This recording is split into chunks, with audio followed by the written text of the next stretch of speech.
Shalom jemaat Tuhan, jumpa lagi dalam acara Light of Revival, renungan firman Tuhan yang akan menuntun kita sepanjang hari ini.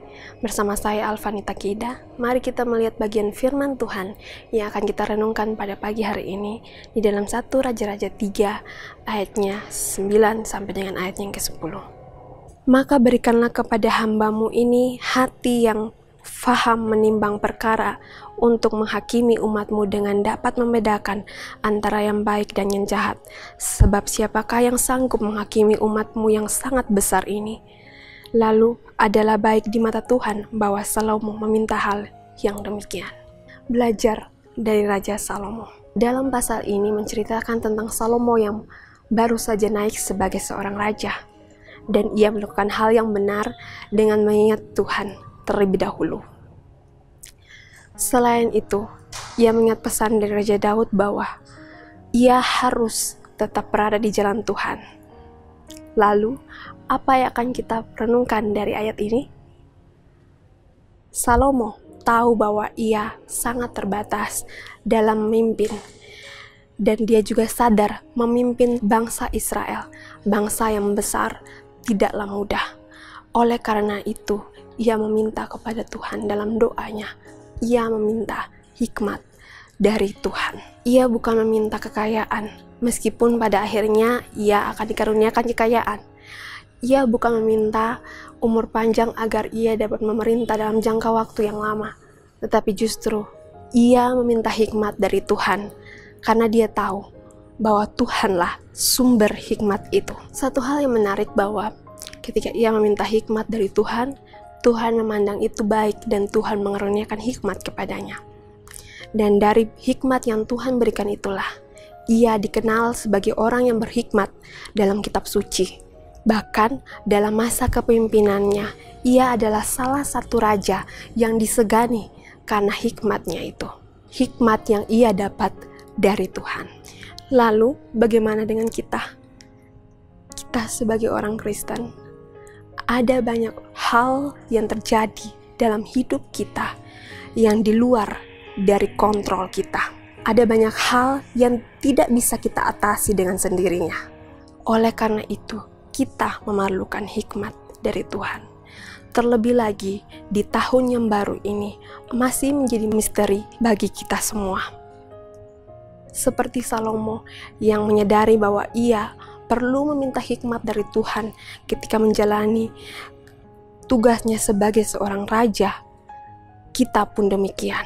Dalam menjalani hidup kita, kita perlu hikmat Tuhan. Tanpa hikmat Tuhan, ada banyak hal yang terjadi dalam kehidupan kita akan membuat kita kecewa. Sudahkah kita benar-benar meminta hikmat dari Tuhan? Sudahkah kita benar-benar mengandalkan hikmat dari Tuhan dalam menjalani tahun ini? Ataukah dengan hikmat kita sendiri, kita menjalani hidup kita yang pada akhirnya membuat kita kecewa dengan Tuhan, menyalahkan Tuhan atas apa yang terjadi dengan kita. Padahal ia yang adalah sumber hikmat yang sejati itu tidak pernah salah dalam merancangkan segala sesuatu bagi kita. Oleh karena itu, mari kita sama-sama belajar dari Raja Salomo. Meskipun pada akhirnya ia mengalami kejatuhan karena dipengaruhi oleh begitu banyak istrinya.